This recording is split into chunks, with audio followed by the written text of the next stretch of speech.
సాధారణంగా మనం ఏదైనా శారీరక సమస్యతో డాక్టర్ దగ్గరకు వెళ్ళినప్పుడు అక్కడొక స్పష్టతను ఆశిస్తాం కదా, ఒక ఇంజనీరింగ్ ఫార్ములాలాగా.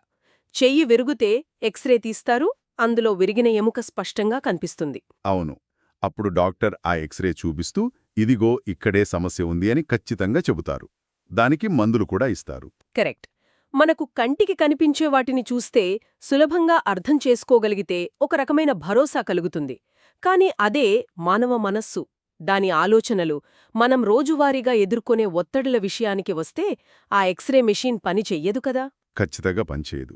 అక్కడ మనం ఒక అస్పష్టమైన, ఎప్పుడూ మారుతూ ఉండే గందరగోళ ప్రపంచంలోకి అడుగుపెడతాం. రైట్. ఆ అస్పష్టమైన మనస్సును అర్థం చేసుకోవడానికి, దాన్ని ఒక దారిలో పెట్టడానికి ఈరోజు మనమొక ప్రాచీన మార్గదర్శిని తీసుకోబోతున్నాం.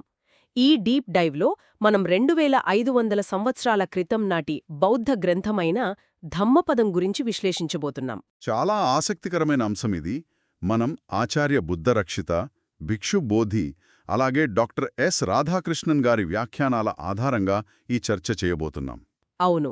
ముఖ్యంగా ఈ గ్రంథం కేవలం హిమాలయాల్లో ఉండే సన్యాసుల కోసం కాకుండా, మన రోజువారీ ఆఫీస్ పనులకు, మన దైనందిన జీవితానికి ఒక ప్రాక్టికల్ మాన్యువల్లా ఎలా ఉపయోగపడుతుందో చూడటమే ఈనాటి మన లక్ష్యం. ఇక్కడ మనం ముందుగా గమనించాల్సిన విషయం ఒకటుంది. ఈ గ్రంథం సృష్టి రహస్యాలతోనో లేక విశ్వం ఎలా పుట్టిందో చెప్పే కథలతోనో ప్రారంభం కాదు. అంటే బైబిల్ లాంటి చానా మతగ్రంథాలు దేవుని సృష్టితో మొదలవుతాయి గదా, అలా కాదంటారా? అస్సలు కాదు. ధమ్మపదం నేరుగా ఒక సైకలాజికల్ ఫ్యాక్ట్తో మొదలవుతుంది. మన ఆలోచనలే మన వాస్తవికతను నిర్మిస్తాయి అని చెప్తుంది. మనస్సే అన్నింటికీ ముందుంటుంది, మనస్సే ప్రధానం అని మొదలవుతుంది. మ్మ్. అంటే ఇది కేవలం కూర్చుని ఆలోచించే ఒక థియరీ కాదు, ఇది పూర్తి ఆచరణాత్మకమైన విధానమన్నమాట. అవును, ప్రాక్టికల్ అప్రోచ్ ఇది. గ్రంథం ప్రారంభంలోనే ఒక అద్భుతమైన పోలిక ఉంది. కలుషితమైన మనసుతో మాట్లాడినా, పనిచేసినా ఒక ఎద్దును వెంబడించే బండి చక్రంలాగా దుఃఖం ఆ వ్యక్తిని వెంబడిస్తుందని చెప్తుంది కదా. ఆ చక్రం ఎద్దు అడుగుజాడలను ఎంత ఖచ్చితంగా వెంబడిస్తుందో, మన నెగిటివ్ ఆలోచనల ఫలితం కూడా అలాగే మనల్ని వెంబడిస్తుంది కదా. ఖచ్చితంగా. దీని వెనుక ఉన్న అసలు కారణం చూస్తే, ప్రతి చర్యకు ముందు ఒక ఆలోచన ఉంటుంది. మనం కోపంతోనో స్వార్థంతోనో ఒక నిర్ణయం తీసుకున్నామనుకోండి, ఆ క్షణంలో అది లాభం చేకూర్చినట్లు అనిపించినా దానివల్ల వచ్చే పర్యవసానాలు వెంబడిస్తూనే ఉంటాయి. ఓ, అది తప్పించుకోలేని ఒక కార్యకారణ సంబంధం. అవునండి. ఆధునిక సైకాలజీ కూడా ఇదే చెప్తుంది. మన మెదడు నెగటివ్ విషయాలను ఎక్కువగా గుర్తుంచుకునేలా ప్రోగ్రామ్ చేయబడి ఉంటుంది. దాన్నే నెగటివిటీ బయాస్ అంటారు. నిజమే. అందుకే ఒక చిన్న నెగిటివ్ ఆలోచన వస్తే అది మన రోజంతటిని ఆక్రమించేస్తుంది. అంతేగదా, మనం చిన్న విషయాలకే ఎక్కువగా రియాక్ట్ అవ్వడానికి కారణం కూడా అదే. ఈ పాయింట్ వింటుంటే గ్రంథంలో ఉన్న ఇంకో ఆలోచన గుర్తొస్తోంది.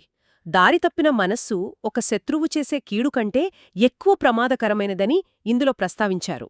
అదే సరైన దారిలో ఉన్న మనస్సు ఏ బంధువు చేయలేనంత గొప్ప మేలు చేస్తుందని కూడా చెప్పారు. ఇది చాలా గొప్ప అబ్జర్వేషన్. దీన్ని కొంచెం ప్రాక్టికల్గా ఆలోచిస్తే, మనకు బయట ఎవరైనా శత్రువు ఉంటే వాళ్ళు మన ఎదురుగా ఉన్నప్పుడు మాత్రమే ఇబ్బంది పడతారు. అవును, వాళ్ల నుండి మనం తప్పించుకోవచ్చు కూడా. కానీ మన తలలోనే ఒక శత్రువు ఉంటే మనం ఎక్కడికి వెళ్తాం? అదే ఇక్కడే అసలు సమస్య. మనస్సు అనేది 24 గంటలు మనతోనే ఉండే ఒక వాయిస్ కదా.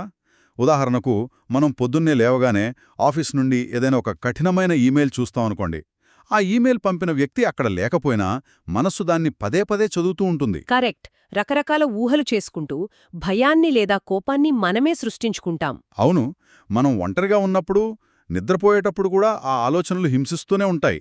అందుకే బయట శత్రువు కంటే మనసే ఎక్కువ ప్రమాదకరం అన్నారు. అంటే బయట శత్రువు మన శరీరానికి హాని చేయగలడేమో కాని మన మనస్సు మాత్రమే మనల్ని మానసికంగా నాశనం చేయగలదు. 100% నిజం.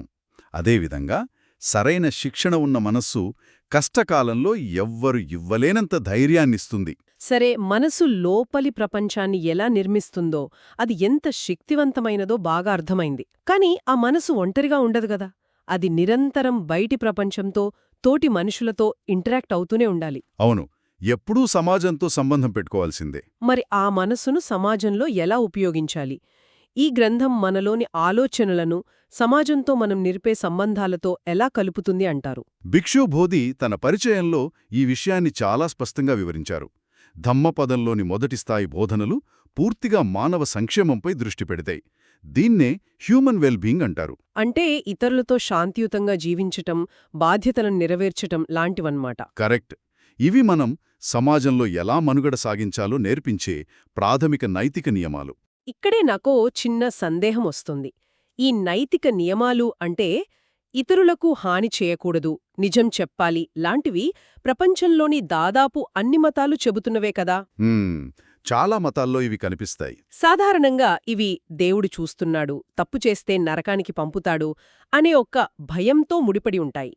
ఒక సాధారణమైన సలహాకి, దమ్మపదం చెప్పే విధానానికి అసలు తేడా ఏమిటి? ఇక్కడే ఒక సూక్ష్మమైన వ్యత్యాసముంది. ధమ్మపదంలో దేవుని భయం లేదా పైనుండి ఎవరో శిక్షిస్తారు అనే కాన్సెప్ట్ అసలే లేదు. ఈ నైతికత పూర్తిగా 2 తార్కికమైన ఆధారాలపై నిలబడి ఉందని భిక్షుబోధి వివరిస్తున్నారు. ఆ 2 ఆధారాలేమిటి? మొదటిది కర్మ సిద్ధాంతం, అంటే కాజ్ అండ్ ఎఫెక్ట్. ఇది ఒక న్యాయమూర్తి ఇచ్చే తీర్పు లాంటిది కాదు. ఇది గురుత్వాకర్షణ శక్తి లాంటి ఒక ప్రకృతి నియమం. మనం చేసే పనులే ఒక చైన్ రియాక్షన్ లాగా మనకు తిరిగి వస్తాయి. ఓ, అంటే మన చర్యలే మనల్ని వెతుక్కుంటూ వస్తాయి. మరి రెండవ ఆధారమేమిటి? రెండవది మన పనుల వల్ల ప్రభావితమయ్యే ఇతరుల సంక్షేమం. అందరూ ప్రాణానికి భయపడుతారు, అందరికీ ఆనందమంటే ఇష్టం, దెబ్బ తగిలితే అందరికి నొప్పిగానే ఉంటుంది అని గ్రంథం చెబుతుంది. అంటే మనల్ని మనం ఇతరుల స్థానంలో ఊహించుకుని వాళ్లకు జరిగితే ఎలా ఉంటుందో ఆలోచించి ఎవరికీ హాని చేయకూడదు అంటుంది. ఎగ్జాక్ట్గా అదే అసలైన ఎంపతి. అంటే నేను బాగుండాలి కాబట్టి ఎదుటివాళ్లతో మంచిగా ఉండాలి అనే ఒక స్వచ్ఛమైన ప్రాక్టికల్ లాజిక్ ఇక్కడ కనిపిస్తోంది.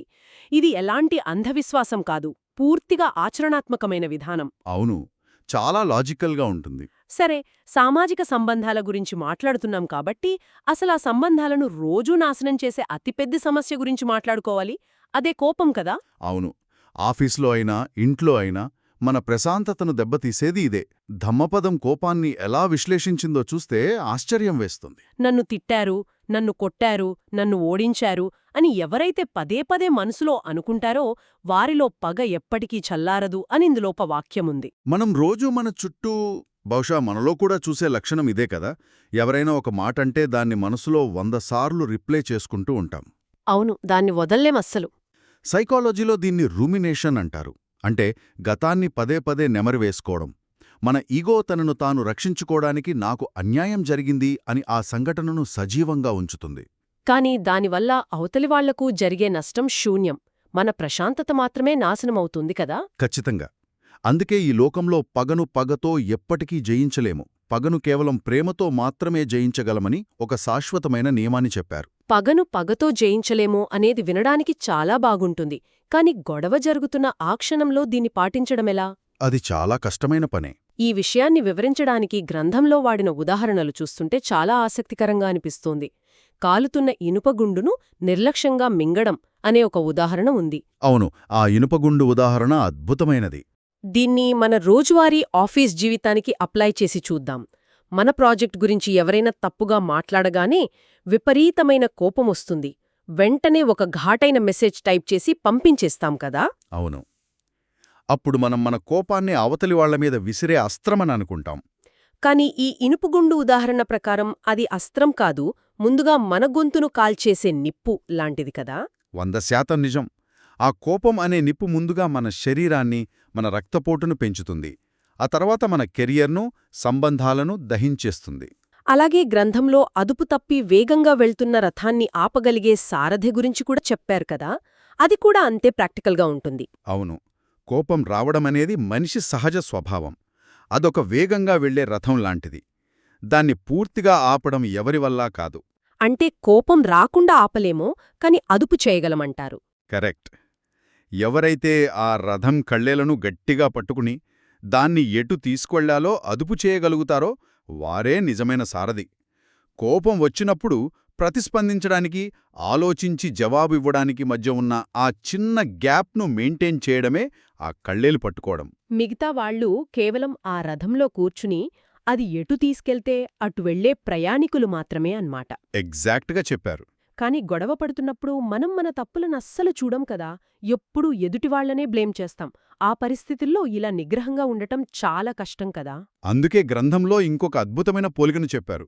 ఇతరుల తప్పులు చాలా సులభంగా కనిపిస్తాయి, కానీ మన తప్పులు మనం చూసుకోలేము అంటారు. ధాన్యం నుండి పొట్టును వేరు చేసినట్లు ఒక వ్యక్తి ఇతరుల తప్పులను వెతికి మరీ గాలిలో ఎగరబోస్తాడు కదా. అవును, కాని ఒక వేటగాడు చెట్టు కొమ్మల వెనుక తనను తాను ఎలా దాచుకుంటాడో తన స్వంత తప్పులను మాత్రం అలా దాచేస్తాడు అని గ్రంథం చెప్తుంది. సోషల్ మీడియా యుగంలో మనం ప్రతిక్షణం చూస్తున్నదిదే. నిజమే, ఎక్కడెక్కడో ఉన్న వాళ్ల తప్పులను భూతద్దంలో వెతుకుతాం, కాని మన స్వంత లోపాలను సమర్థించుకుంటాం. అందుకే మానవ సంబంధాలలో క్షమాగుణమనేది ఎదుటివాళ్ల మీద జాలిపడి చేసేది కాదు, మన స్వంత ప్రశాంతత కోసం, ఆ ఇనుపగుండుని కింద పడేయడం కోసం అని మనం అర్థం చేసుకోవాలి. ఎదుటివారి తప్పులను వెతకడం మానేసి మన కోపాన్ని అదుపులో ఉంచుకోవడానికి అసలు మన దగ్గర ఉండాల్సిన ముఖ్యమైన సాధనమేమిటి?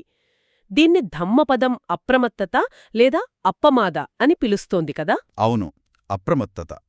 అప్రమత్తత మరణం లేని స్థితికి దారి. నిర్లక్ష్యంగా ఉండటం ఇప్పటికే మరణించిన దానితో సమానం అని చాలా కఠినంగా హెచ్చరిస్తోంది గ్రంథం. అంటే మనం భౌతికంగా ఎంత బ్రతికి ఉన్నా మన ఆలోచనల పట్ల, మన చర్యల పట్ల మనకొక స్పృహ లేకపోతే మనం జీవించి లేనట్లేనా? కరెక్ట్.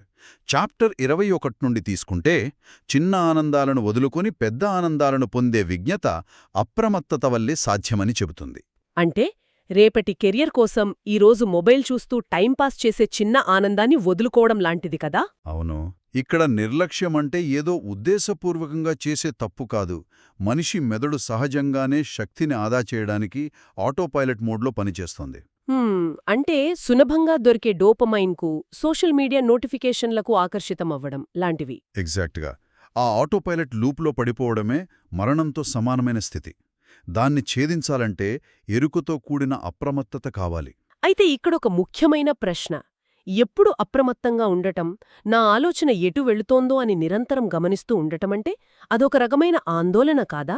మైండ్ఫుల్నెస్ పేరుతో ఓవర్ థింకింగ్ చేస్తున్నామేమో అని చాలామందికి డౌట్ వస్తుంది. అవును, అనవసరమైన ఒత్తిడి పెంచుకుంటున్నామేమో అనిపిస్తోంది. గ్రంథంలో దీనికొక కొండ శిఖరం ఉదాహరణ ఉంది. దాన్ని నేనిలా అర్థం చేసుకున్నాను. ఒకసారి ఊహించుకోండి, మనం ఒక పెద్ద ట్రాఫిక్ జామ్లో ఇరుక్కున్నాం. ట్రాఫిక్ జామ్ అంటే మామూలు టెన్షన్ కాదు. కారు లోపల ఉంటే విపరీతమైన టెన్షన్. ఎవరెటు వస్తున్నారో తెలియదు, హారన్లు కొట్టుకుంటూ చిరాకు పడతాం కదా. కాని అదే ట్రాఫిక్ జామ్ను పక్కనున్న ఎత్తైన భవనం బాల్కనీలో నుండి చూస్తుంటే అప్పుడు వ్యూ చాలా భిన్నంగా ఉంటుంది. ఏ వాహనం ఎక్కడాగిందో, ఎటు వెళ్తుందో స్పష్టంగా కనిపిస్తుంది. మనం కేవలం గమనిస్తున్నాం, ప్రతిస్పందించడం లేదు. అప్రమత్తత అంటే ఈ బాల్కనీలో నిలబడటమేనా? ఆ ట్రాఫిక్ బాల్కనీ ఉదాహరణ అత్యద్భుతంగా సరిపోతుందండి. అప్రమత్తతకు, ఆందోళనకు మధ్య ఉన్న అసలు తేడా అదే. ఆందోళనంటే ఆ కారులో కూర్చొని భవిష్యత్తు గురించి భయపడటం, పక్కవాడి మీద చిరాకు పడటం. కరెక్ట్. కాని అప్రమత్తత అంటే కేవలం గమనించడం. మన ఎమోషన్స్లో మనం కూరుకుపోకుండా మన ఆలోచనలను మనం ఒక మెట్టు పైనుండి గమనించడం. అంటే కొండ శిఖరం ఎక్కిన వ్యక్తి కిందున్న ప్రపంచాన్ని ఎంత స్పష్టతతో చూస్తాడో, అప్రమత్తత మనకు మన స్వంత ఆలోచనల పట్ల అంత స్పష్టతను ఇస్తుందన్నమాట. అవునండి, ఒత్తిడికి గురవ్వడం దీని ఉద్దేశం కాదు. ఒక సాక్షిలాగా నిలబడతాం. ఇది వినడానికి చాలా బాగుంది, కానీ ఆ కారులో నుండి బాల్కనీకి రావడం అంత సులభం కాదు కదా. దీన్ని వివరించడానికి గ్రంథంలో ఏనుగు ఉదాహరణను ప్రస్తావించారు. ఆ ఏనుగు ఉదాహరణ చాలా పవర్ఫుల్. బురదలో కూరుకుపోయిన ఏనుగు తనను తాను ఎలా బయటకు లాక్కుంటోదో మనం కూడా అలాగే చేయాలని చెబుతుంది. అంటే మనల్ని మనం చెడు అలవాట్ల నుండి అప్రమత్తతతో అలా బయటకు లాక్కోవాలి అనర్థం. ఏళ్ల తరబడి అలవాటుపడిన సోమరితనం, భయం, కోపం లాంటి బురదలో నుండి బయటపడాలంటే ఆ ఏనుగులాగా ఒక బలమైన ప్రయత్నం అవసరం. దానికి నిరంతర అప్రమత్తత కావాలి. ఇక్కడ మనం గమనించాల్సిన ఒక ముఖ్యమైన విషయమేమిటంటే, ఆ బురదలో ఇరుక్కున్న ఏనుగును బయటకు లాగడానికి వేరే ఏజెంటూ రాదు. ఏ దేవుడూ రాడు.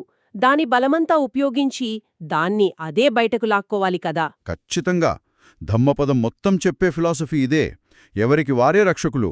One is truly one's own protector. మనకు వేరే ఎవరూ ఆశ్రయం కాదు, మన మనస్సే మనకు ఆశ్రయం. మనం ప్రతిరోజూ చేసే చిన్న చిన్న పనులే ఆ బురద లేదా ఆ పర్వతం. మనం తీసుకునే నిర్ణయాలే మన భవిష్యత్తును నిర్ణయిస్తాయన్నమాట. అంతే, మన వాస్తవికతకు మనమే బాధ్యులం. ఈనాటి విశ్లేషణ మనల్ని నిజంగా ఒక కొత్త ఆలోచనా ప్రపంచంలోకి తీసుకెళ్ళింది. మనస్సు అనేది ఒక అద్దం లాంటిది కాదు, అది వాస్తవికతను నిర్మించే ఒక పనిముట్టు అని అర్థమైంది. అవును, అదొక పవర్ఫుల్ టూల్. ఆచరణాత్మకమైన నైతికత అనేది గుడ్డిగా పాటించే నియమం కాదు, అది మన భవిష్యత్తు ఆనందానికి, సామాజిక సామరస్యానికి ఒక లాజికల్ పునాది అని కూడా తెలుసుకున్నాం. కరెక్ట్. అలాగే కోపం గురించి కూడా మంచి క్లారిటీ వచ్చింది. అవును, కోపమనే ఇనుప గుండును మనం ఎంత త్వరగా వదిలేస్తే మనకు అంత ప్రశాంతత. వీటన్నింటినీ సాధించడానికి మనం ట్రాఫిక్ బాల్కనీ మీద నిలబడాలి, అంటే నిరంతరం అప్రమత్తతతో ఉండాలి. ఈ ప్రాచీన సూత్రాలు ఈనాటి మన టెక్నాలజీ యుగానికి కూడా ఖచ్చితంగా సరిపోతాయని చెప్పొచ్చు. అవునండి, ఎన్ని వేల సంవత్సరాలు మారినా మనిషి కోలికలు, భయాలు, మానసిక సంఘర్షణలు మారలేదు. అందుకే ఈ గ్రంథం ఏ కాలానికైనా ఒక ప్రాక్టికల్ మాన్యువల్లాగా పనిచేస్తుంది. ఖచ్చితంగా ఇది అందరికీ వర్తిస్తుంది. ఈ లోతైన విశ్లేషణను ముగించే ముందు ఒక ఆసక్తికరమైన కొత్త ఆలోచనతో మిమ్మల్ని వదిలివెళ్లాలనుకుంటున్నాము. ఈ చర్చలో మన ఆలోచనలే వాస్తవికతను నిర్మిస్తాయని ధమ్మపదం చెప్పిందని మాట్లాడుకున్నాం కదా, ఇది 2500 సంవత్సరాల క్రితం నాటి మాట. నిజమే, ఆనాటి జ్ఞానమది. కాని ఆశ్చర్యకరంగా నేటి ఆధునిక న్యూరోసైన్స్ కూడా సరిగ్గా ఇదే చెప్తోంది. దాన్నే న్యూరోప్లాస్టిసిటీ అంటారు. ఓ, న్యూరోప్లాస్టిసిటీ, అవును. మనం పదే పదే ఏ ఆలోచనలైతే చేస్తామో ఆ ఆలోచనలకు అనుగుణంగా మన మెదడులోని భౌతిక నిర్మాణం వాటంతట అవే ఆకారాన్ని మార్చుకుంటాయట. అంటే ఆ న్యూరాన్ల నెట్వర్క్ మారుతుంది. అంటే మన ఆలోచనలు కేవలం గాలిలో కలిసిపోయే మాటలు కావు, అవి మన తలలో ఒక భౌతికమైన నిర్మాణాన్ని కడుతున్నాయన్నమాట. ఎగ్జాక్ట్గా. ఇప్పుడొకసారి ఆలోచించండి. ఈ క్షణంలో మీరు పదే పదే ఆందోళన చెందుతూ, పగ పెంచుకుంటూ మీ మెదడులో ఒక చీకటి జైలును నిర్మిస్తున్నారా? లేక అప్రమత్తతతో, సానుభూతితో ఒక ప్రశాంతమైన సామ్రాజ్యాన్ని నిర్మిస్తున్నారా? చాలా డీప్ థాట్ ఇది. ప్రాచీన గ్రంథం చెప్పినా, ఆధునిక సైన్స్ చెప్పినా ఆ నిర్మాణానికి ఆర్కిటెక్ట్ మాత్రం మీరే కదా. మీ మెదడులో ఇప్పుడు ఎలాంటి నిర్మాణం జరుగుతోంది? ఒక అద్భుతమైన ప్రశ్న. ఈ ప్రశ్నతో మిమ్మల్ని ఆలోచనలో వదిలేస్తూ ఈనాటి లోతైన విశ్లేషణను ఇక్కడతో ముగిస్తున్నాం. తిరిగి మరో ఆసక్తికరమైన అంశంతో కలుద్దాం. సెలవు. నమస్కారం.